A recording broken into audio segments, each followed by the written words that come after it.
വിശദമായ വാർത്തകൾ നോക്കാം.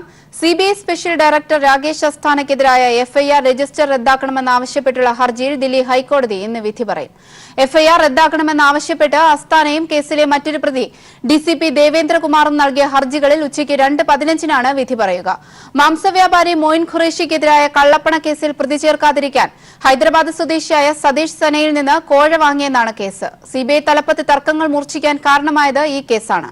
മുൻ സിബിഐ ഡയറക്ടർ അലോക് വർമ്മ വ്യക്തിവൈരാഗ്യം തീർക്കാൻ കെട്ടിച്ചമച്ചതാണ് കേസെന്ന് വാദത്തിനിടെ ഇരുവരും ആരോപിച്ചിരുന്നു. സിബിഐ ഡയറക്ടർ സ്ഥാനത്ത് നിന്ന് അലോക് വർമ്മയെ വീണ്ടും നീക്കി. പ്രധാനമന്ത്രിയുടെ അധ്യക്ഷതയിലുള്ള ഉന്നതതല സമിതിയുടേതാണ് തീരുമാനം. അലോക് വർമ്മയെ മാറ്റണമെന്ന പ്രധാനമന്ത്രി നരേന്ദ്രമോദിയുടെ നിലപാടിനെ സമിതി അംഗമായ മല്ലികാർജ്ജുൻ ഖാർഗെ ശക്തമായി വിയോജിച്ചു.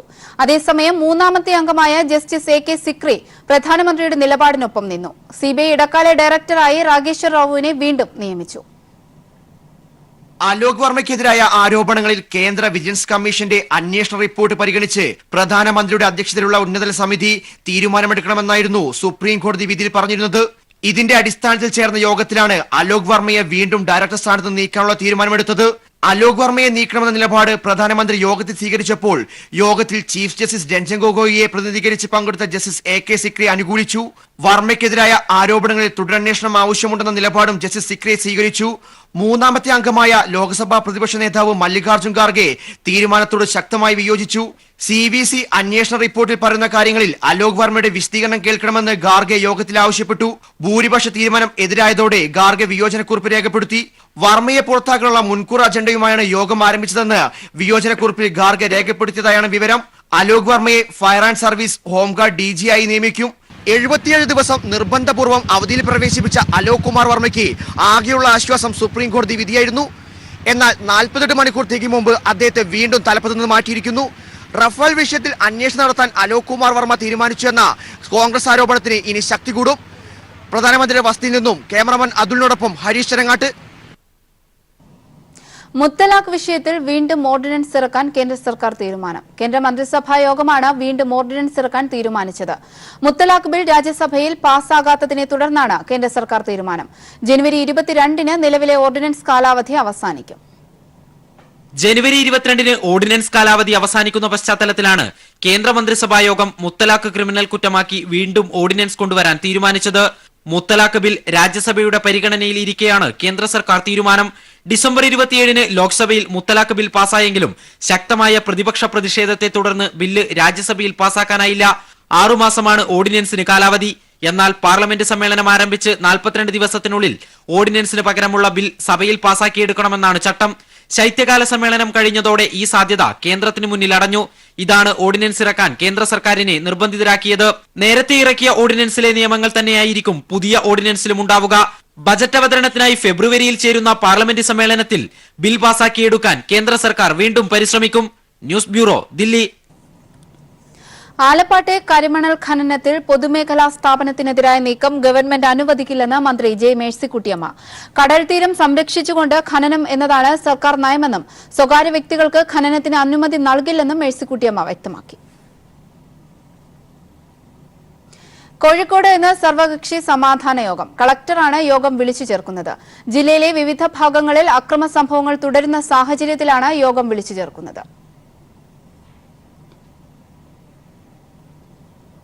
പ്രസിദ്ധമായ എരുമേലി പേട്ടതുള്ളൽ ഇന്ന് നടക്കും. അയ്യപ്പൻ മഹിഷിയെ നിഗ്രഹിച്ചതിലുള്ള സന്തോഷ പ്രകടനമാണ് പേട്ടതുള്ളൽ എന്നാണ് ഐതിഹ്യം.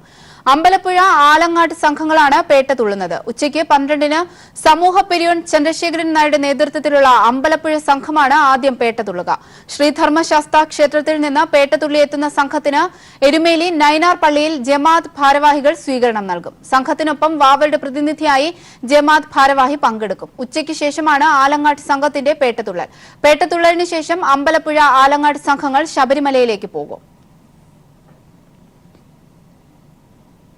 ശബരിമലയിലെ ശുചീകരണ ജോലികളിൽ വ്യാപൃതരായി മാതൃകയാവുകയാണ് വിശുദ്ധി സേനാംഗങ്ങൾ. ശബരിമല സാനിറ്റേഷൻ സൊസൈറ്റിയുടെ കീഴിലാണ് ഇവരുടെ പ്രവർത്തനം. ഈ മണ്ഡല മകരവിളക്ക് കാലത്ത് സന്നിധാനവും പരിസരവും പവിത്രതയോടെ കാത്തുസൂക്ഷിക്കാൻ നിയോഗിക്കപ്പെട്ടവരാണ് വിശുദ്ധിസേന. ഈ സീസണിൽ 1000 അംഗങ്ങളാണ് വിശുദ്ധിസേനയിൽ ഉള്ളത്. 3 വിഭാഗങ്ങളായി വിഭജിച്ച ഇവർ നിലയ്ക്കൽ, പമ്പ, സന്നിധാനം തുടങ്ങിയ സ്ഥലങ്ങളിലാണ് സേവനം അനുഷ്ഠിക്കുന്നത്. ഇതിൽ 330 പേരാണ് ഇപ്പോൾ സേവനവുമായി സന്നിധാനത്തുള്ളത്. ശബരിമല സാനിറ്റേഷൻ സൊസൈറ്റിയുടെ കീഴിൽ അയ്യപ്പ സേവാ സംഘം മുഖേനയാണ് ഇവരെ വിശുദ്ധിസേനയിലേക്ക് തമിഴ്നാട്ടിൽ നിന്ന് എത്തിച്ചിരിക്കുന്നത്. 24 മണിക്കൂറും സന്നിധാനത്തെയും പരിസര പ്രദേശങ്ങളിലെയും ശുചീകരണ പ്രവർത്തനങ്ങളിൽ വിശുദ്ധിസേന ഏർപ്പെടുന്നുണ്ട്. நாங்கள் இங்கே வந்து ஐயப்பனை வந்து சேவை செய்ய வந்திருக்கிறோம். இங்கே வந்து நாங்கள் வந்து 60 நாளாச்சு. 60 நாளாக வந்து இங்கே வந்து 350 பேர் இங்கே சன்னிதானத்தில் மட்டும் வேலை செய்கிறோம். ஐயப்பா எங்களுக்கு நல்லா எந்த பிரச்சனையும் இல்லாமல் சாப்பாடு இருக்க விட எல்லாமே சாமி மூலிமா எங்களுக்கு எல்லாமே நல்லா கிடைக்கிது. எங்களுக்கு எந்த பிரச்சனையும் இல்லை. நல்லபடியாக நாங்கள் வந்து சாமியை வந்து சாமி மரங்களுக்கு எல்லா உதவியும் நாங்கள் செஞ்சு தரோம். இங்கே இடம் வந்து எல்லாமே ஃபுல்லாக ക്ലീൻ பண்ணி തரோം. 9 സെഗ്മെന്റുകളായി തിരിഞ്ഞാണ് വിശുദ്ധിസേനയുടെ പ്രവർത്തനം. ഓരോ സെഗ്മെന്റിനെയും നിയന്ത്രിക്കുന്നത് വിവിധ സർക്കാർ വകുപ്പുകളിലെ ഉദ്യോഗസ്ഥരാണ്. ഈ ഉദ്യോഗസ്ഥരിൽ വില്ലേജ് ഓഫീസർമാർ, അസിസ്റ്റന്റ് ജൂനിയർ ഹെൽത്ത് ഇൻസ്പെക്ടർമാർ എന്നിവരും ഉൾപ്പെടുന്നു.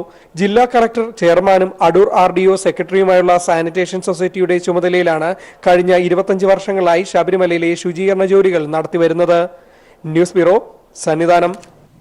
സുപ്രീം കോടതി വിധിയുടെ പശ്ചാത്തലത്തിൽ ശബരിമല യുവതീ പ്രവേശന വിഷയം മുഖ്യമന്ത്രി പിണറായി വിജയനും സംസ്ഥാന സർക്കാരും നല്ല നിലയിലാണ് കൈകാര്യം ചെയ്തു വരുന്നതെന്ന് പ്രശസ്ത തമിഴ് കവയിത്രിയും എഴുത്തുകാരിയും സാമൂഹിക പ്രവർത്തകയുമായ സൽമ. സുപ്രീം കോടതി വിധി നടപ്പാക്കാൻ സഹകരിക്കേണ്ടവർ അതിനെതിരെ അക്രമവും കലാപവും സൃഷ്ടിക്കുന്നത് ഖേദകരമാണ്.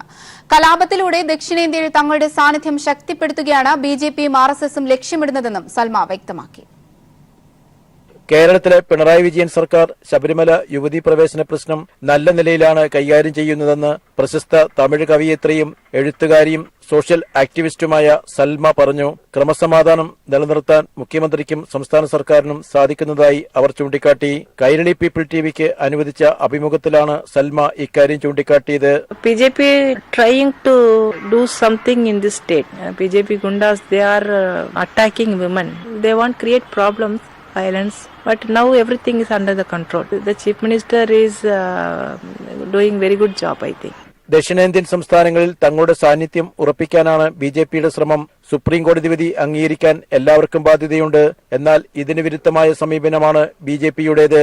The BJP, they want to create problem because of they are always doing this kind of problem because the vote bank. They want to enter in southern states, the Kerala. They want to enter. They want to get more votes. That's why they are creating problem. But this is the Supreme Court order verdict. തമിഴ്നാട്ടിലെ ബഹുഭൂരിപക്ഷം സ്ത്രീകളും ശബരിമലയിൽ യുവതികൾ പ്രവേശിക്കുന്നതിന് അനുകൂലമാണ്. ശബരിമലയിൽ വരുന്നവരെ BJP പ്രവർത്തകർ ആക്രമിക്കുന്നതിനാലാണ് കൂടുതൽ സ്ത്രീകൾ വരാത്തത്. Tamil so many people they are supporting this.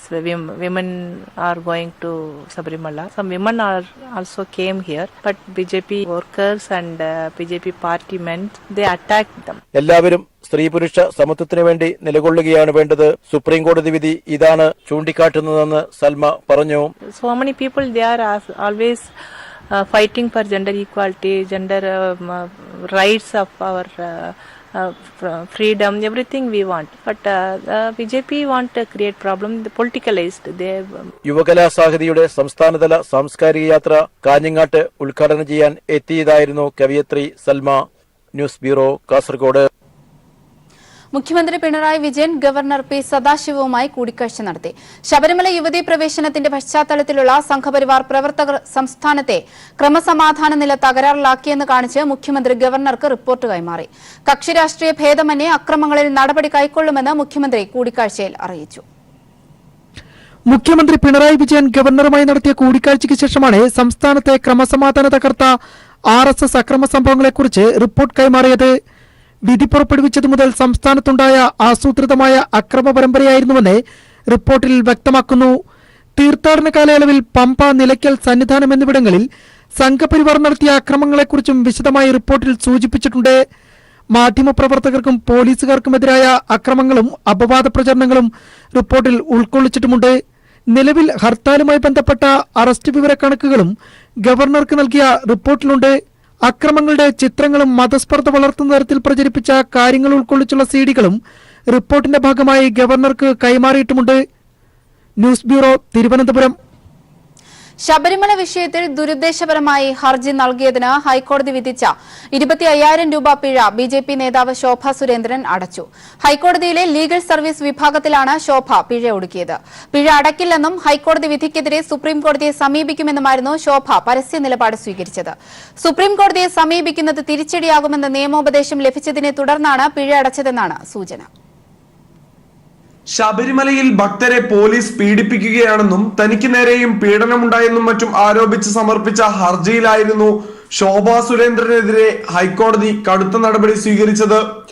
ആരോപണം വസ്തുതാവിരുദ്ധമെന്ന് വിലയിരുത്തിയ കോടതി ഹർജി തള്ളി 25,000 രൂപ പിഴശിക്ഷ വിധിക്കുകയായിരുന്നു.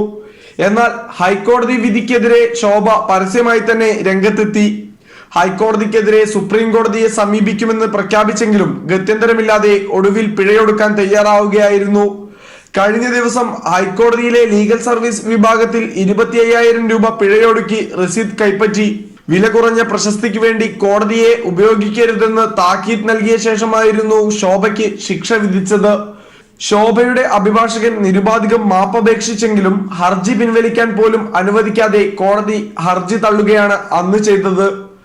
അനാവശ്യവും കോടതിയെ തെറ്റിദ്ധരിപ്പിക്കുന്നതുമായ ഹർജികളുമായി എത്തുന്നവർക്കുള്ള സന്ദേശമായാണ് പിഴ ചുമത്തുന്നതെന്നും ചീഫ് ജസ്റ്റിസ് ഋഷികേശ് റോയ് അധ്യക്ഷനായ ബെഞ്ച് വ്യക്തമാക്കിയിരുന്നു.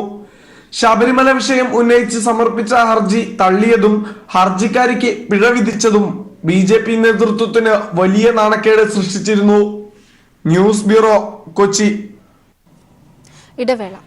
മുൻ മുഖ്യമന്ത്രി ഉമ്മൻചാണ്ടിയുടെ ലെറ്റർ പാഡ് തിരുത്തി വ്യാജരേഖയുണ്ടാക്കി സോളാർ തട്ടിപ്പ് നടത്തിയെന്ന കേസിൽ വിധി ഇന്ന്. സോളാർ കേസിലെ മുഖ്യപ്രതിയായ ബിജു രാധാകൃഷ്ണനാണ് ഈ കേസിലെ മുഖ്യപ്രതി.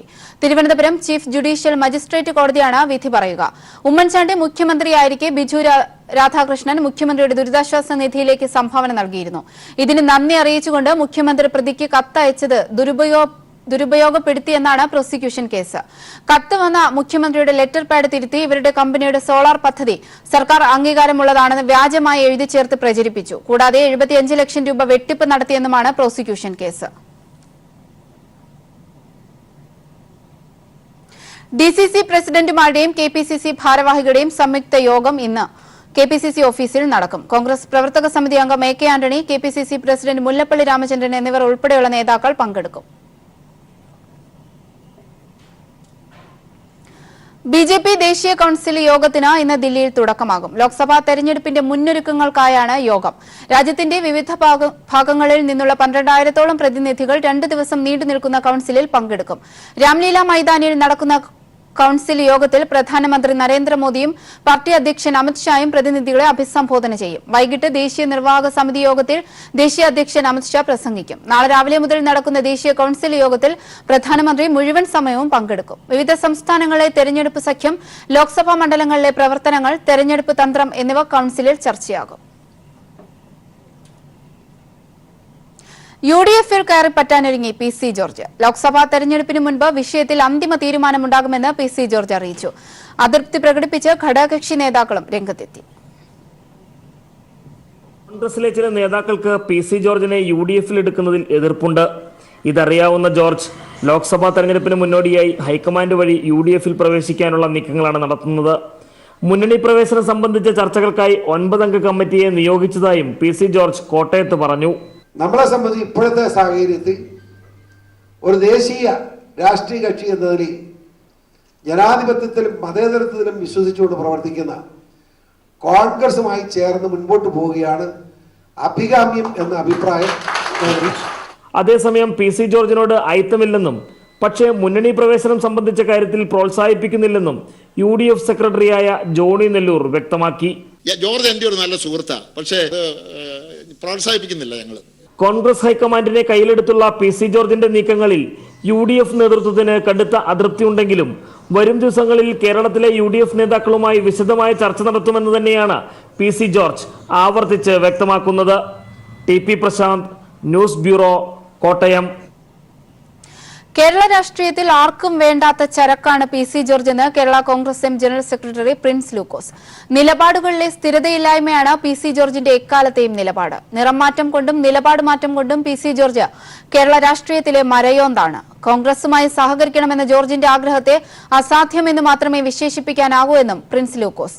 നിയമസഭയിൽ ബിജെപിക്കൊപ്പം ഇരുന്ന പി.സി. ജോർജ് ഇപ്പോൾ കോൺഗ്രസ് സ്നേഹം പ്രകടിപ്പിക്കുന്നത് അപഹാസ്യമാണെന്നും അഭയം കൊടുത്ത വീടിന്റെ കഴുക്കോലൂരുന്ന കഥാപാത്രത്തിന്റെ വഞ്ചനയേക്കാൾ നീചമായ ചെയ്തികളുടെ ചരിത്രമാണ് പി.സി. ജോർജ് എന്നും പ്രിൻസ് ലൂക്കോസ് കുറ്റപ്പെടുത്തി. മാധ്യമപ്രവർത്തകൻ രാംചന്ദർ ഛത്രപതിയുടെ കൊലപാതക കേസിൽ വിവാദ ആൾദൈവം ഗുർമീത് റാം റഹീം സിംഗിനെതിരായ കേസിൽ വിധി ഇന്ന്. പഞ്ച്കുള സിബിഐ പ്രത്യേക കോടതിയിലെ ജഡ്ജി ജഗ്ദീപ് സിംഗ് ആണ് വിധി പ്രസ്താവിക്കുക. ബലാത്സംഗ കേസിൽ 2017 ശിക്ഷിക്കപ്പെട്ട റാം റഹീം സിംഗ് ഇപ്പോൾ തടവിലാണ്. പുരാസജ് ദിനപത്രത്തിന്റെ എഡിറ്ററായിരുന്ന രാംചന്ദർ 2002 കൊല്ലപ്പെടുന്നത്.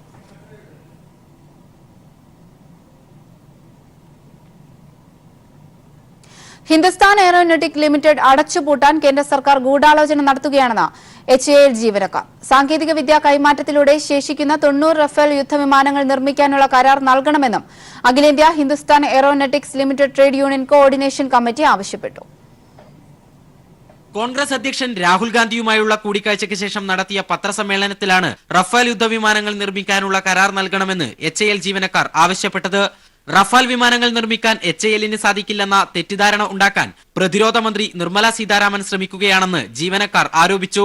പൊതുമേഖലാ സ്ഥാപനങ്ങളിൽ NDA സർക്കാർ നിക്ഷേപങ്ങൾ നടത്താൻ തയ്യാറായിട്ടില്ല. HALനെ തകർക്കാൻ ആസൂത്രിതമായ ഗൂഢാലോചനയാണ് സർക്കാരിന്റെ നേതൃത്വത്തിൽ നടക്കുന്നത്. ഒരു വിമാനം പോലും ലഭിക്കാതെ NDA സർക്കാർ ദസോൾ ഏവിയേഷന് 20,000 കോടി രൂപ മുൻകൂറായി നൽകി.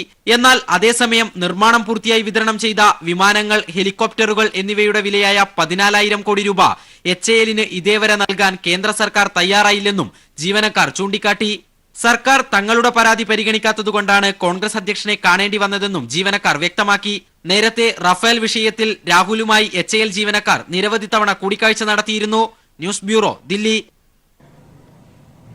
കോഴിക്കോട് മേപ്പയ്യൂരിൽ പാവപ്പെട്ട 5 കുടുംബങ്ങൾക്ക് സ്നേഹവീടൊരുക്കി CPIM.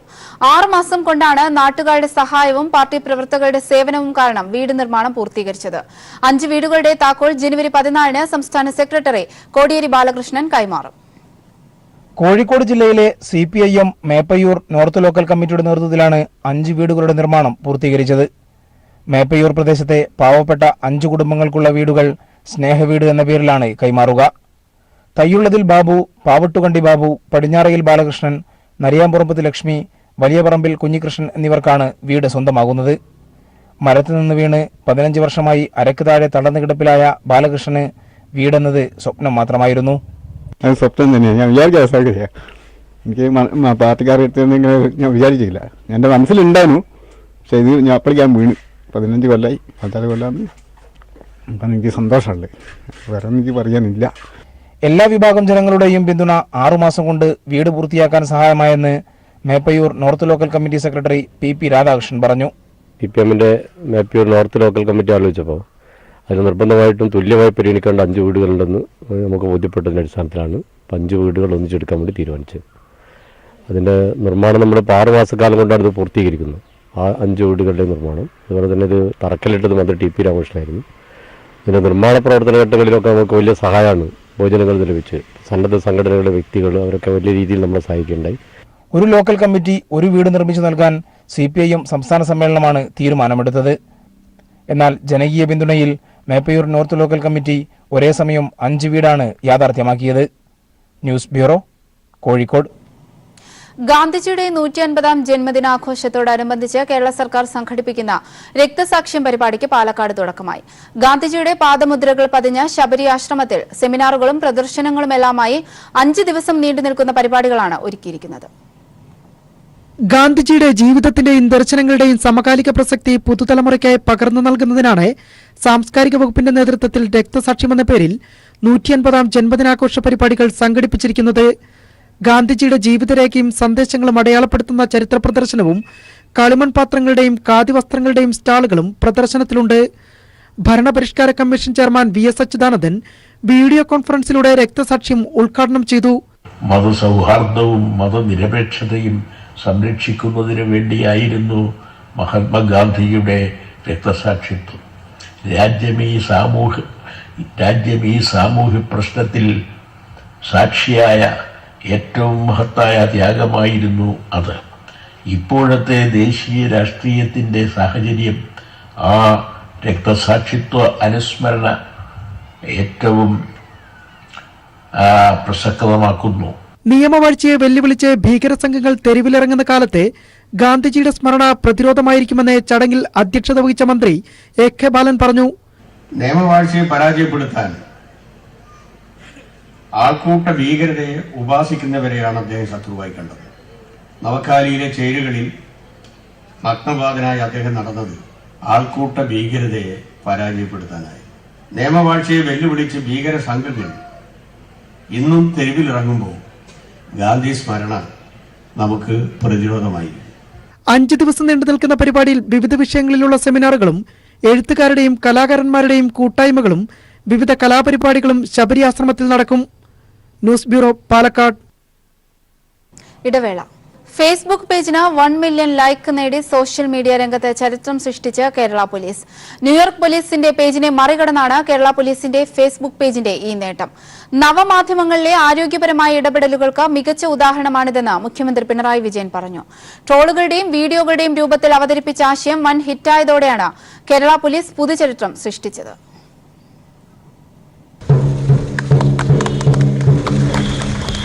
ഇതായിരുന്നു കേരള പോലീസിന്റെ ഫേസ്ബുക്ക് പേജ് 1 മില്യൺ ലൈക്ക് നേടി എന്നതിന്റെ ഔദ്യോഗിക പ്രഖ്യാപനം. സോഷ്യൽ മീഡിയ വഴി പോലീസിന്റെ മാർഗനിർദ്ദേശങ്ങളും മുന്നറിയിപ്പുകളും ട്രാഫിക്, സൈബർ സംബന്ധമായ ബോധവൽക്കരണവും നിയമകാര്യങ്ങൾ എന്നിവ ജനങ്ങളെ ബോധവൽക്കരിക്കുന്നതിനു വേണ്ടിയാണ് കേരള പോലീസ് ഫേസ്ബുക്ക് പേജ് ആരംഭിച്ചത്. ഇത്തരത്തിലുള്ള പ്രവർത്തനങ്ങൾ പൊതുജനങ്ങൾ കൈനീട്ടി സ്വീകരിച്ചതോടെ വൻ ജനപിന്തുണയാണ് കേരള പോലീസിന്റെ ഫേസ്ബുക്ക് പേജിന് ലഭിച്ചിരിക്കുന്നത്. പേജിൽ ട്രോളുകളുടെയും വീഡിയോകളുടെയും രൂപത്തിൽ അവതരിപ്പിച്ച ആശയങ്ങൾ വൻ ഹിറ്റായതോടെയാണ് ലോകോത്തര പോലീസ് പേജുകളെ പിന്നിലാക്കി കേരള പോലീസ് ഈ നേട്ടം കൊയ്യുന്നത്.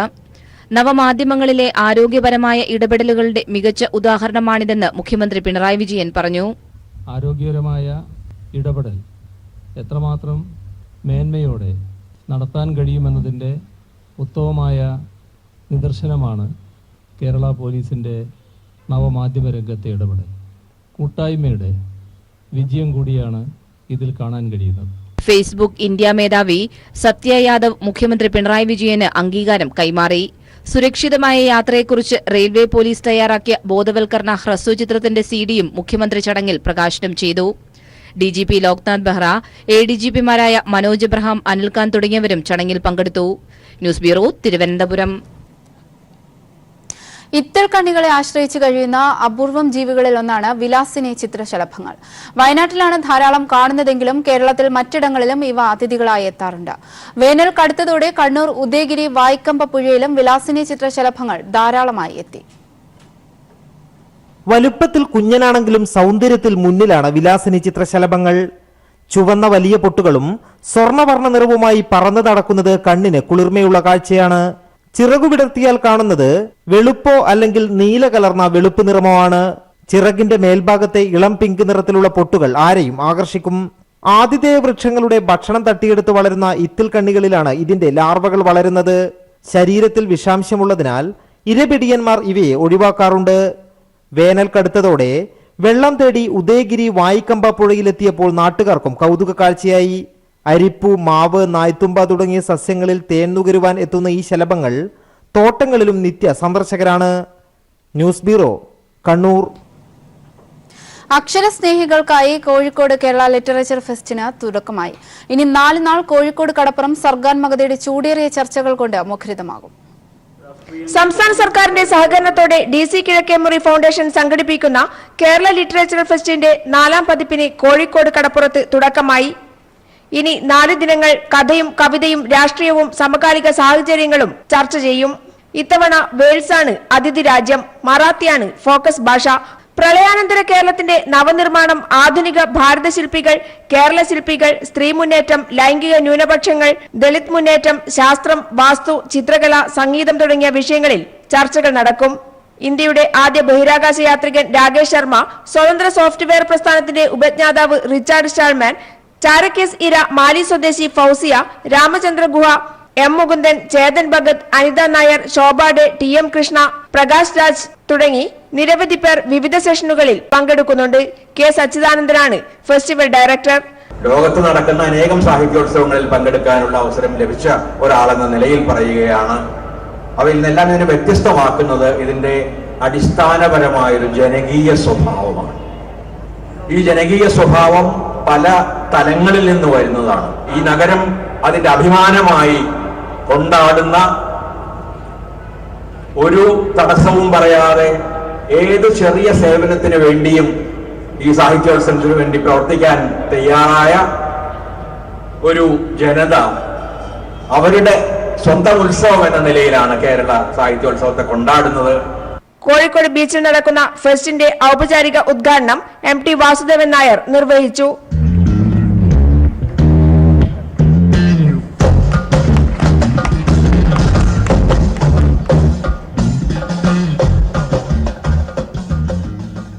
ബീന പോളാണ് ചലച്ചിത്രോത്സവ ഡയറക്ടർ. ഇന്ത്യയിലും വിദേശത്തുമുള്ള അക്ഷരപ്രേമികൾ ഇനി 4 ദിനങ്ങൾ കോഴിക്കോട് കടപ്പുറത്ത് ഒത്തുചേരുകയാണ്. News bureau, Kozhikode.